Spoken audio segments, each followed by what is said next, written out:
بسم اللہ الرحمن الرحیم الحمد للہ رب العالمین والصلاة والسلام علی رسولہ الکریم اما بعد۔ برادران ملت اسلامیہ اور عزیز اسلامی بہنوں، السلام علیکم ورحمۃ اللہ۔ سیرت مبارکہ کو بیان کرتے ہوئے ہم سن 7 ہجری میں پہنچ گئے ہیں۔ سن 7 ہجری میں حضور نبی کریم صلی اللہ تعالی علیہ وسلم نے صلح حدیبیہ سے واپس ہوتے ہوئے راستے میں ایک جگہ قیام فرمایا تو سورہ الفتح کا نزول ہوا،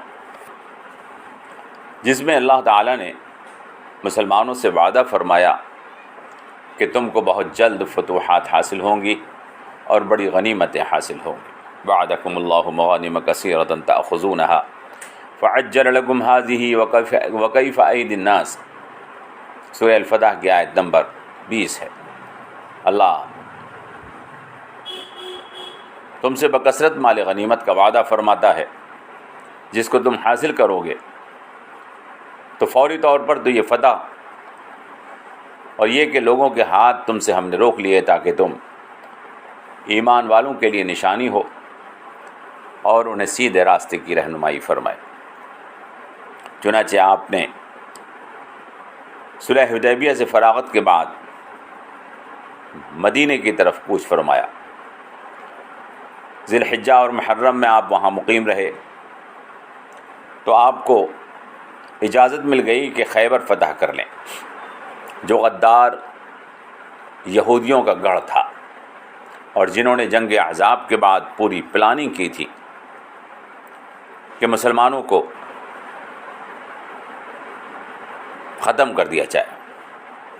اگر وہ کامیاب ہو جاتی اور اللہ کی مدد شامل حال نہ ہوتی تو مسلمانوں کا اور مدینے کا وجود ختم ہو جانا یقینی تھا۔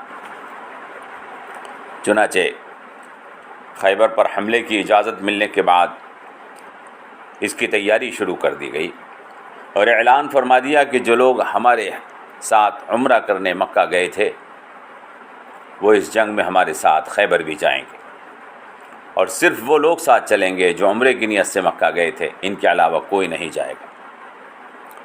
اس پر کچھ لالچی لوگوں نے اعتراض کیا کہ خیبر میں فتح چونکہ آسان ہے اور مال غنیمت زیادہ ہے، اس لیے ہمیں جانے سے روکا جا رہا ہے۔ اللہ تبارک و تعالی نے اس پر وحی کا نزول فرمایا۔ بسم اللہ الرحمن الرحیم سیقول المخلفون اذا انطلقتم الی مغانم ذرونا نتبعکم، پوری آیت مبارکہ، جس کا ترجمہ یہ ہے کہ عن قریب وہ لوگ جو صلح حدیبیہ کے سفر پر جانے سے پیچھے رہ گئے تھے وہ یہ کہیں گے کہ جب تم خیبر کی غنیمتیں لینے چلو گے کہ ہمیں بھی جانے کی اجازت دو۔ یہ اللہ کے حکم کو بدلنا چاہتے ہیں۔ آپ کہہ دیجئے کہ تم ہرگز ہمارے ساتھ نہیں جاؤ گے۔ اللہ نے اس سے پہلے ایسا کہہ دیا ہے۔ پھر یہ لوگ کہیں گے کہ تم ہمارے بارے میں حسد کرتے ہو۔ آپ ان کو بتا دیجئے کہ ان میں تھوڑے لوگ ہیں جو بات کو سمجھ پاتے ہیں۔ چنانچہ حضور نبی کریم صلی اللہ تعالی علیہ وسلم نے محرم سن 7 میں انہی لوگوں کے ساتھ خیبر کی طرف سفر شروع فرمایا جو صلح حدیبیہ میں آپ کے ساتھ تھے۔ یہ 1400 کے قریب پیدل اور 200 گھڑ سوار تھے۔ حضور نبی کریم صلی اللہ تعالی علیہ وسلم کو یہود کے پورے حالات کا علم تھا اور آپ یہ جانتے تھے کہ قبیلہ غطفان اور یہودیوں میں سانٹھ گانٹھ ہو چکی ہے، اس لیے آپ نے مقام رجیع کے اوپر لشکر کو پڑاؤ ڈالنے کا حکم دیا۔ مقام رجیع قبیلہ غطفان اور خیبر کے درمیان کا علاقہ ہے۔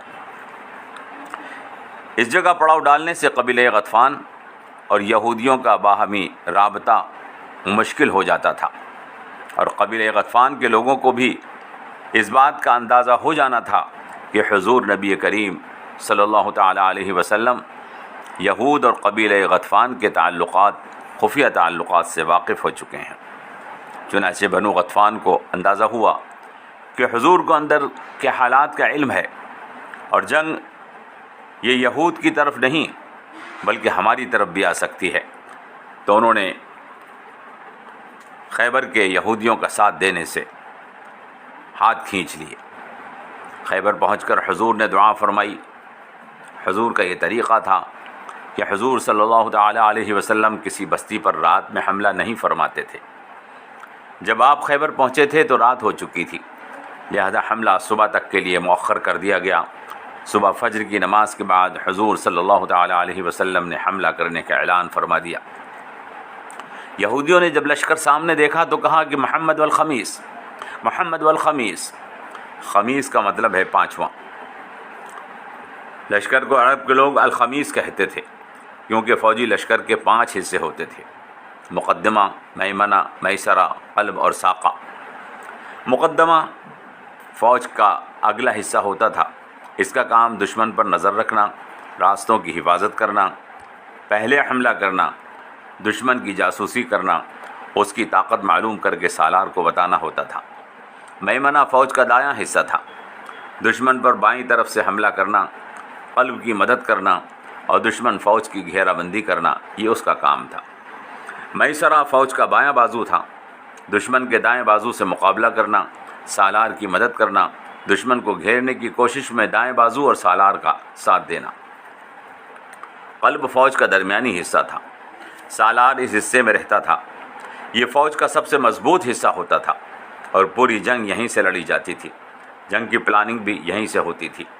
اور الساقہ فوج کا پچھلا حصہ تھا، فوج کے پیچھے سے حفاظت کرنا، فوج کے ہتھیار اور اس کو رسد پہنچانا، کمزور افراد کی مدد کرنا، جو زخمی پیچھے گر گئے ہیں ان کو اٹھانا، ان کا علاج کرنا، واپس ہونے والے فوجیوں کو روکنا اور فوج کے انتشار پر کنٹرول پانا اور ہاری ہوئی فوج کو پھر سے میدان جنگ کے اندر جمانا، یہ ان کا کام ہوتا تھا۔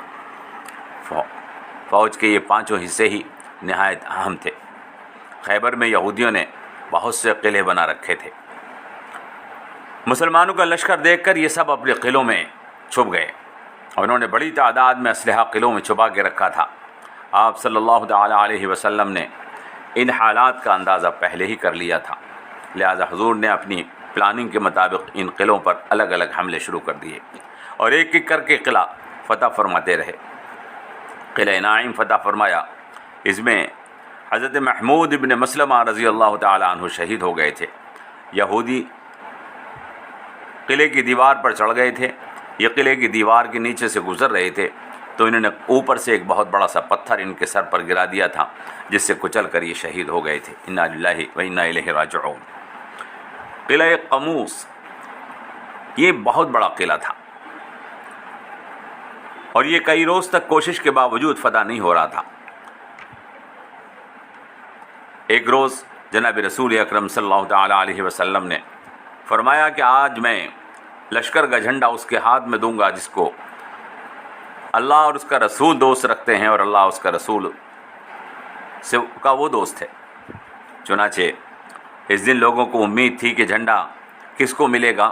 اس دن جناب رسول اکرم صلی اللہ تعالیٰ علیہ وسلم نے جھنڈا حضرت علی کو دیا اور اس دن یہ قلعہ فتح ہو گیا۔ قلعہ صعب بن معاذ، قلعہ حصن قلہ وغیرہ کئی قلعے کے بعد دیگر فتح ہوتے رہے۔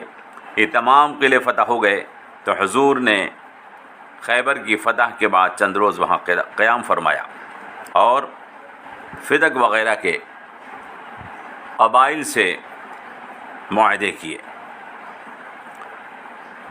اسی قیام کے دوران وہ واقعہ پیش آیا جس میں ایک یہودی عورت زینب بنت حارث جو سلام بن مشکم کی بیوی تھی، بکری کے گوشت میں زہر ملا کر حضور کو اس نے کھلایا۔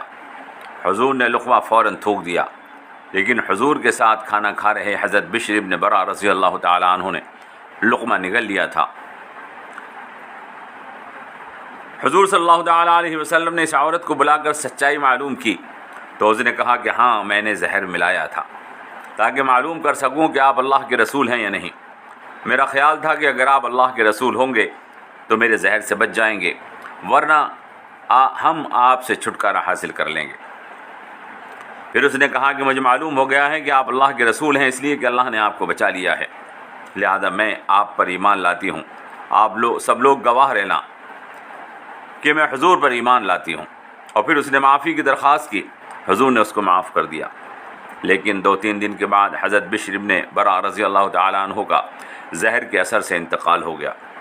تو حضور صلی اللہ تعالیٰ علیہ وسلم نے اس کو پھر بلایا اور فرمایا کہ تمہارے زہر کی وجہ سے بشر ابن برا انتقال کر گئے ہیں، وہ شہید ہو گئے ہیں، لہذا قصاص میں تم کو قتل کیا جائے گا۔ قصاص میں زینب بنت حارث کو اس کے بعد قتل کر دیا گیا۔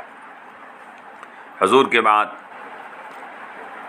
نبی کریم صلی اللہ تعالیٰ علیہ وسلم نے اس تمام کاموں سے فراغت کے بعد خیبر کے مال غنیمت کو مسلمانوں میں تقسیم فرما دیا۔ حضرت جعفر اور ان کے ساتھی جو فتح خیبر کے دن حبشے سے واپس خیبر تشریف لے آئے تھے، اور ان کی تشریف آوری پر حضور نبی کریم صلی اللہ تعالیٰ علیہ وسلم نے بڑی خوشی کا اظہار فرمایا تھا۔ ان کی تعداد تقریباً 100 کے قریب تھی۔ حضور نے مال غنیمت میں سے کچھ حصہ ان کو بھی دیا، حالانکہ ان لوگوں کو جو مال دیا گیا وہ اس مال کے مقابلے میں کم تھا جو خیبر کے شرکاء کو دیا گیا تھا۔ روایات میں آیا کہ ابو ہریرہ رضی اللہ تعالیٰ عنہ بھی اسلام قبول کر کے خیبر میں حضور کی خدمت میں حاضر ہوئے تھے، لیکن حضور صلی اللہ تعالیٰ علیہ وسلم نے ان کو خیبر کے مال غنیمت میں سے کچھ حصہ نہیں عطا فرمایا، چونکہ یہ شرکاء خیبر میں بھی نہیں تھے اور یہ حبشے سے آنے والے اصحاب السفینہ کا حصہ بھی نہیں تھے۔ یہ روایت ہمیں بتا رہی ہے اور اس سے ہمیں اندازہ ہو رہا ہے کہ حضرت جعفر اور اصحاب السفینہ کو مال غنیمت میں حصہ دینا، حالانکہ وہ جنگ میں شریک نہیں تھے، اس بات کی علامت ہے کہ مال غنیمت کی تقسیم کے وقت اگر سالار چاہے تو بطور تحفہ اور مدد دوسروں کو مال دے سکتا ہے، اس کا اس کو حق ہے، اور حضرت ابو ہریرہ کو مال کا نہ دینا اس بات کی علامت ہے کہ وہ اگر چاہے تو کسی کو نہیں بھی دے سکتا ہے، یہ اس کا حق ہے، اس پر کسی کو حق جتانے کی اجازت نہیں ہے۔ حضور نبی کریم صلی اللہ تعالیٰ علیہ وسلم نے حضرت ابو ہریرہ کو ان کی ضرورت کا خیال رکھتے ہوئے اپنی طرف سے کچھ مال عطا کیا، اس کا ذکر حدیثوں میں ہے۔ یہیں پر حضور نبی کریم صلی اللہ تعالیٰ علیہ وسلم نے یہودیوں کی درخواست پر کہ ان کو خیبر کے اندر رہنے دیا جائے، یہودیوں سے معاہدہ کر کے عارضی طور پر ان کو وہاں پر مقیم رہنے کی اجازت فرمائی۔ اس طرح فتح خیبر کا قصہ مکمل ہوا۔ چند روز وہاں قیام فرما کر اور ضروری کاموں سے فارغ ہو کر اللہ کے رسول صلی اللہ تعالیٰ علیہ وسلم واپس مدینہ تشریف لائے۔ فتح خیبر اور فدق تاریخ اسلامی کا نہایت اہم واقعہ ہے۔ اس کے بعد اسلامی تاریخ کا رخ اس دور سے کہ جو دور مسلمانوں کی مظلومیت اور مسلمانوں کے اوپر کافروں کی طرف سے ظلم ڈھانے والا دور تھا، وہ تبدیل ہوا اور مسلمان صلح حدیبیہ کے بعد عرب کے اندر ایک مضبوط جماعت کی حیثیت سے اپنا وجود قائم کر سکے۔ قرآن کریم میں اللہ تبارک و تعالی نے صلح حدیبیہ کو اسی لیے فتح مبین عطا فرمایا کہ انا فتحنا لک فتحا مبینا لیغفر لک اللہ ما تقدم من ذنبک وما تأخر۔ اللہ تبارک و تعالی سے دعا ہے کہ اللہ تبارک و تعالی اس عزت اور اس آبرو کو جو اللہ نے مسلمانوں کو فتح خیبر کے بعد عطا فرمائی باقی دائم اور قائم فرمائے۔ والسلام علیکم ورحمۃ اللہ وبرکاتہ۔